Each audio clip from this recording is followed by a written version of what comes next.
খেলার কবর। হ্যাঁ, খেলার কবর, খবর নয়, খেলার কবর।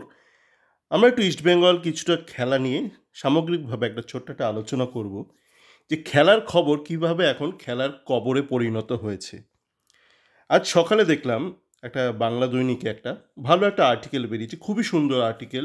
যথেষ্ট তথ্য রয়েছে। তথ্য সমৃদ্ধ একটা বেশ সুন্দর একটা আর্টিকেল। একটা তন্ময় দাসকে নিয়ে ইস্টবেঙ্গলের যে সিডিএম তন্ময় দাসকে নিয়ে একটা আর্টিকেল বেরিয়েছে। তো আমার আর্টিকেলটা পড়ে বেশ ভালো লাগলো। কিন্তু একটাই প্রশ্ন রইল, এত দেরিতে কেন?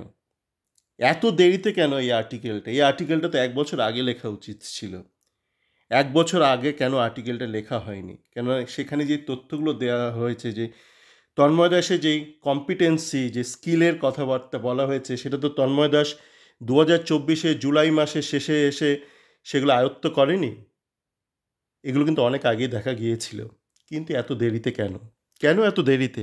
একটা ছেলে তো হারিয়ে যেত ১ বছরের মধ্যে। এরকম অনেকেই হারিয়ে গেছে।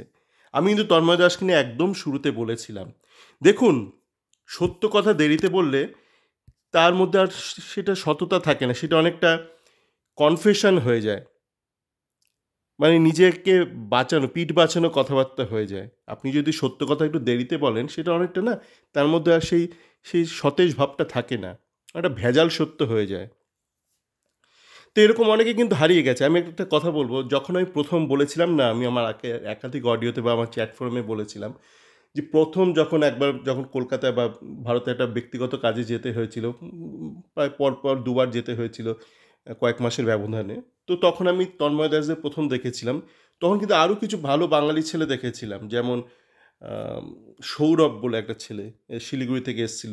কিন্তু পরবর্তীকালে দেখলাম ছেলেটা সুযোগ-টুযোগ পেল না। তারপর যখন সুযোগ শেষের দিকে পেল ১ বছর বাদে বা ১.৫ বছর বাদে, দেখলাম ওর খেলা অনেক পড়ে গেছে এবং এখনও কাস্টমসে খেলছে, ওকে সেখানেও নামাচ্ছে না। মানে এরকম কিন্তু অনেক ক্ষেত্রেই হবে। মানে যদি আপনি যে যোগ্য ব্যক্তি তাকে সময়মতো সুযোগ না দেন, সে কিন্তু হারিয়ে যাবে। যেমন অনেকে এখন সঞ্জীব ঘোষের কথা বলছে। সঞ্জীব ঘোষেরও কিন্তু আমি খুব একটা উন্নতি দেখিনি। মানে সঞ্জীব ঘোষ সাপোর্ট পায়নি, এটা ঠিক কথা। সঞ্জীব ঘোষ কিন্তু আর কোনোভাবে নিজেকে তুলে ধরতে পারেনি। মানে সঞ্জীব ঘোষের আমি যদি খেলা দেখি বা আপনি যদি খেলা দেখেন, যদি একটা সেন্টেন্স ধরেন, একটা ধরুন সেন্টেন্স মানে ধরছি, ধরুন একটা বল ধরা থেকে একটা বল ছাড়া। ধরলাম একটা কমপ্লিট একটা সেন্টেন্স, ট্যানজিবল সেন্টেন্স যেটা আপনি দেখতে পাচ্ছেন সরাসরি। সেরকম সেন্টেন্স যদি দেখেন, দেখবেন সেরকম সেন্টেন্স যদি ১০টা সঞ্জীব ঘোষ একটা গোটা ম্যাচে করে, বল ধরা থেকে বল ছাড়া, সেখানে হয়তো ৩টে বা ২টো হয়তো কারেক্ট সেন্টেন্স লিখছে। আর বাকি ৮টা সেন্টেন্সে ১টা না ২টো একটা ভুল থেকে যাচ্ছে। একটা গ্রামাটিক্যাল এরার থাকছে। এটা হচ্ছে ট্যানজিবল বা যেটা আপনি দৃশ্যমান বা যেটা আপনি অনুভব করতে পারছেন। এরকম ইনট্যানজিবল সেন্টেন্সও আছে। মানে আপনার movement, of the ball movement, সেটা তো টিভিতে অতটা বোঝা যায় না। মানে তবুও যতটা বোঝা যায় সেরকম অফ দ্য বল মুভমেন্টে আ আপনি কাউকে ইভ্যালুয়েট করতে পারেন। তো এই ক্ষেত্রে সঞ্জীব ঘোষের কিন্তু খুব একটা উন্নতি হয়নি। ওকে সেভাবে সাপোর্টও করা হয়নি এবং আমার মনে হয় সঞ্জীব ঘোষ হয়তো কোনো ব্যক্তিগত কোচেরও সাহায্য নেয়নি। যার ফলস্বরূপ সঞ্জীব ঘোষ, মনে হয় না সঞ্জীব ঘোষের দ্বারা কিছু সম্ভব। যেমন কিছুদিন আগে আমি দেখলাম মিরাজ বলে ছেলেটাকে, ও ২ বছর ছিল ইস্টবেঙ্গলের জুনিয়র টিমে। তারপর আ দেখলাম ওকে কালীঘাট এমএস নিয়েছে।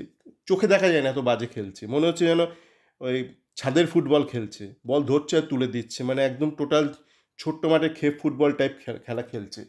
তো এরকম কিন্তু অনেকেই হারিয়ে যেতে পারে। আপনি যদি তাকে সময় মতো যদি সেই প্রতিভাকে তুলে না ধরেন, যদি তাকে যোগ্য সম্মান না দেন, অনেকে হারিয়ে যেতেই পারে। শ্যামল বেসরা হারিয়ে যেত। কারণ শ্যামল বেসরাকে একসময় শান্টিং করে দেওয়া হয়েছিল। শ্যামল বেসরাকে কিন্তু সরিয়ে রাখা হয়েছিল। তো শ্যামল বেসরাকে সেইভাবে হয়তো হারিয়ে যেতে দেয়নি। ওর হয়তো যেকোনো একাধিক কারণ থাকতে পারে কেন শ্যামল বেসরা হয়তো হারিয়ে যায়নি। তো এর খবরের কাগজের মানে কাজ কি? মানে খেলার খবরটাকে কবর করে দেওয়া? একটু দেরিতে দেওয়া? যখন সবাই জেনে গেছে তখন দেওয়া? এইটা কিন্তু আমার মনে হয় সাংবাদিকরা একটুখানি ভুল করছে। শুধু এরকম সাংবাদিক নয়, ডিজিটাল সাংবাদিক অনেকে আছে। টোটাল মিথ্যাচারের আশ্রয় নিয়ে তারা চলে। তারা ১ম এ কি করে? তারা আপনাকে কিছু খবর দেবে। কে কবে জয়েন করছে। আপনি ভাবছেন বা এই জানছে কোত্থেকে? নিশ্চয়ই ঈশ্বরের মধ্যে এই ঐশ্বরিক ক্ষমতা আছে। তার প্রতি আপনার একটা বিশ্বাস জন্মে যায়। তারপর সে আপনার বিশ্বাসটার ১২টা বাজাবে। টোটাল ১২টা বাজিয়ে দেবে আপনার বিশ্বাসের। তারপর সে বলতে শুরু করবে, কুনজামের মধ্যে দারুণ একটা খেলা আছে। আমি মহড়া দেখলাম, কুনজামের প্রস্তুতির মহড়া দেখলাম। কুনজাম দারুণ। তারপর আপনারা এখন দেখেছেন কুনজাম কেমন একটা ১২টা মার্কা ছেলে। হ্যাঁ? তো আপনাদের বিশ্বাসে ১২টা বাজিয়ে কাজের কাজটা এরা আখেরে গুছিয়ে নেবে। এরকম প্রচুর আছে, প্রচুর বনে বাজারে জঙ্গলে দুনিয়ার কোণে কোণে এরকম কিন্তু প্রচুর ঢপবাজ মিথ্যেবাদী স্পোর্টস জার্নালিস্ট আছে।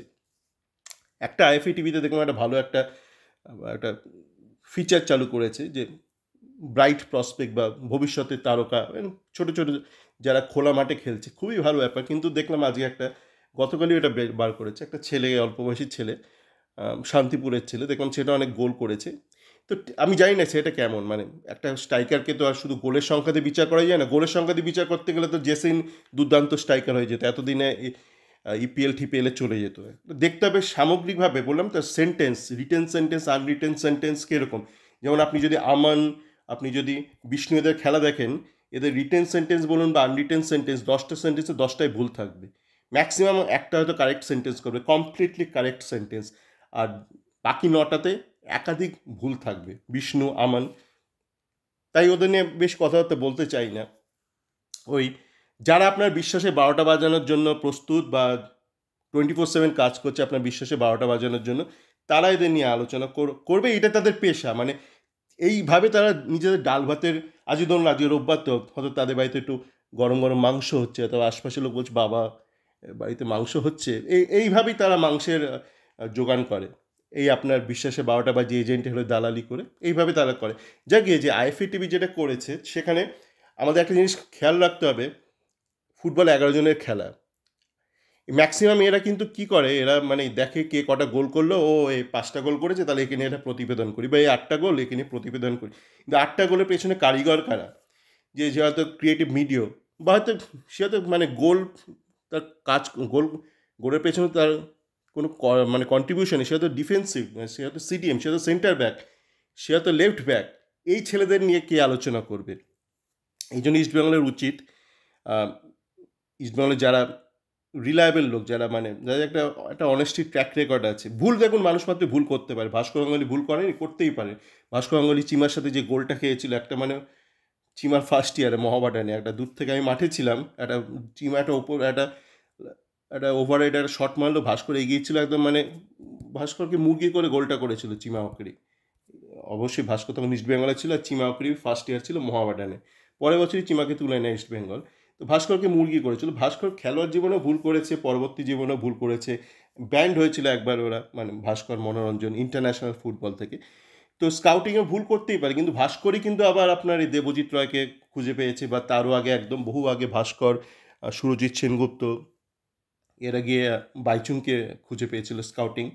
তো ইস্টবেঙ্গলের উচিত এই ধরনের যারা যারা রিলায়েবল, হ্যাঁ, মানে ওই উড়ে আসা দুদিনের বিনোদন পার্টি না। কিছু লোক আছে বিনোদন করার জন্য রয়েছে, মানে উড়ে এসে জুড়ে বসছে, দুদিন বাদে কেটে পড়বে, নিজের আগামী দিনের বিনোদনের সমস্ত উপকরণ সে সংস্থান করে নিচ্ছে এই এখন ইস্টবেঙ্গলের মারফত, মাথায় হাত বুলিয়ে। তো এদেরকে দিয়ে কিন্তু এইসব লোয়ার যে কলকাতার ফুটবল লিগ রয়েছে, লোয়ার ডিভিশন, এগুলো কিন্তু একটুখানি স্কাউট করতে হবে, ভালো করে খেলাগুলো দেখতে হবে। এখান থেকে একটা ম্যাচে হয়তো 5টা গোল করলো কেউ, কিন্তু আপনি হয়তো দেখবেন সেই ম্যাচে বেস্ট পারফর্মার একটা সেন্টার ব্যাক, বা একটা হয়তো ডিফেন্সিভ মিডিও, তার নাম তো আমরা কেউ জানতে পারছি না। তো এইগুলো কিন্তু করতে হবে। ঘরে বসে খালি কে কতগুলো গোল করলো তাকে নিয়ে একটা প্রতিবেদন লিখে দিলাম, এই করলে কিন্তু হবে না। জায়গায় একটা ব্যাপার নিয়ে শেষ করবো। আজকে সকালে দেখছিলাম, ব্যাপারটা খারাপ লাগছিল।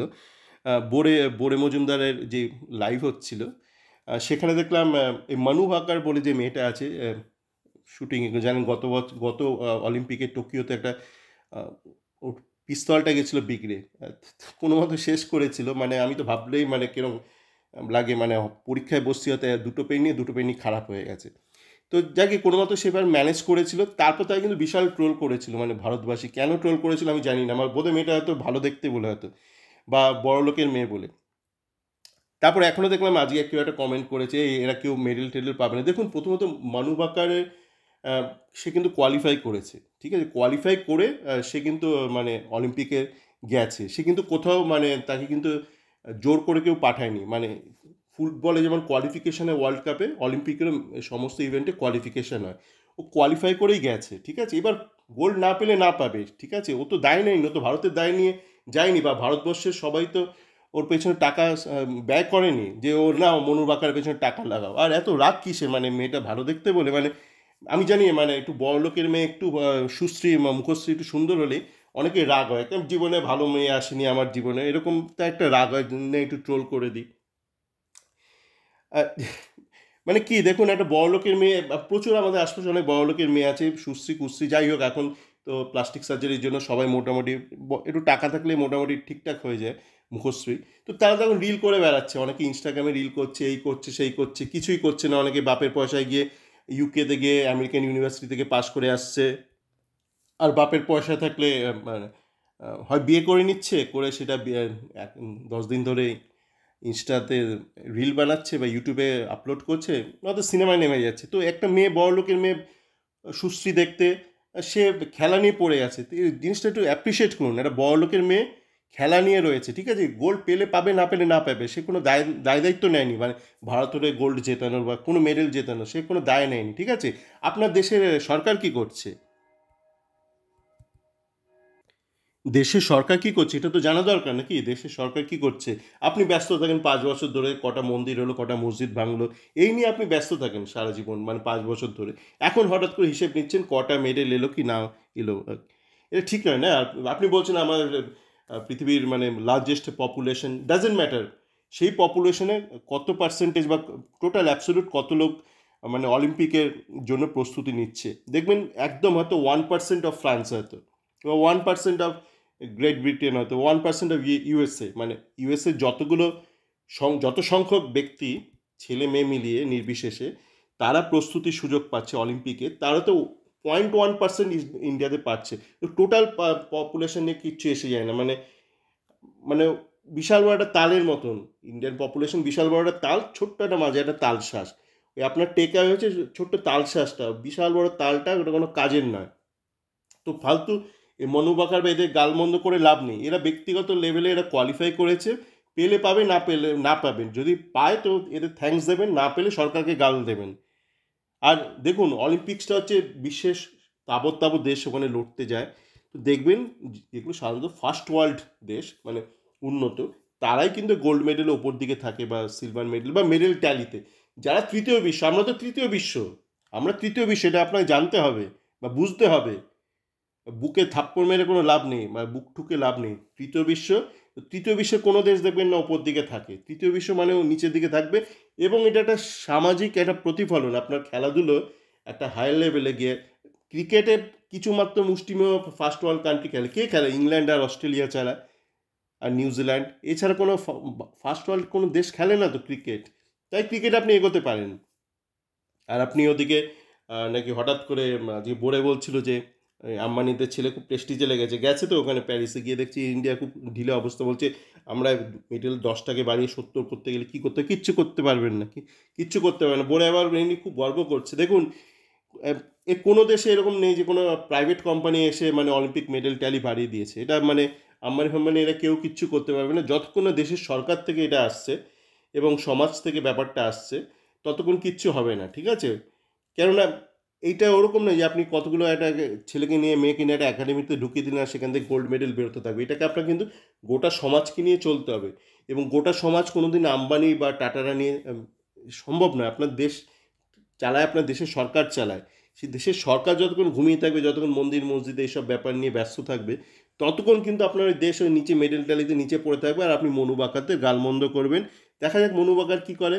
আমি আবারও বলছি, যদি পায় তো খুবই ভালো, না পেলে ওকে গাল দেবেন না, কেন গাল দিতে হলে আপনি সরকারকে গালটা দিন, ঠিক আছে। আপনি বলছেন মনু বাঁকার, তো কোরিয়ানরা কী করে পায়? দেখুন, আমি শুটিং বা এই নিয়ে খুব একটা ভালো জানি না, বলতে গেলে আমাকে একটু খোঁজ নিতে হবে। ফুটবল নিয়ে বলতে পারি না, ফুটবলটা একটু খবর রাখি। তো দেখুন, এমন একটা হতেই পারে যে আমাদের দেশে হয়তো এরকম দুটো মনু বাকার ছিল, সেখান থেকে একজন হয়তো কোয়ালিফাই করেছে। আপনার কোরিয়াতে হয়তো 200 খানা মনু বাকার আছে, সেখান থেকে একজন কোয়ালিফাই করেছে অলিম্পিক্সের জন্য।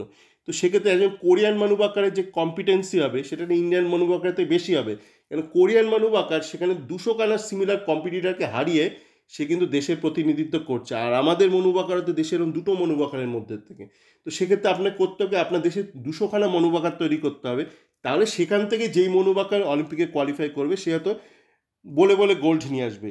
কিন্তু আপনার পুরো দেশের এই তো এরকম অবস্থা, মনু বাকার সে ইনস্টা রিল করছে না, সে সিনেমা করছে না, সিরিয়াল করছে না, সে নিজে রূপ ঠুপ নিয়ে এদিক ওদিক ঘুরে বেড়াচ্ছে না, কেওড়ামি করছে না, সে শুটিং করছে, সে কোয়ালিফাই করেছে, সে নাও পেতে পারে। একজন কোয়ালিফাই করেছে সেই পাবে তার কোনো মানে নেই। আপনার দেশে এরকম ২০০ খানা মনুকাকারকে তৈরি করতে হবে এবং সেইটা কিন্তু কোনো রিলায়েন্স করতে পারবে না। করতে গেলে এটা সরকারকেই করতে হবে। সকলে ভালো থাকবেন।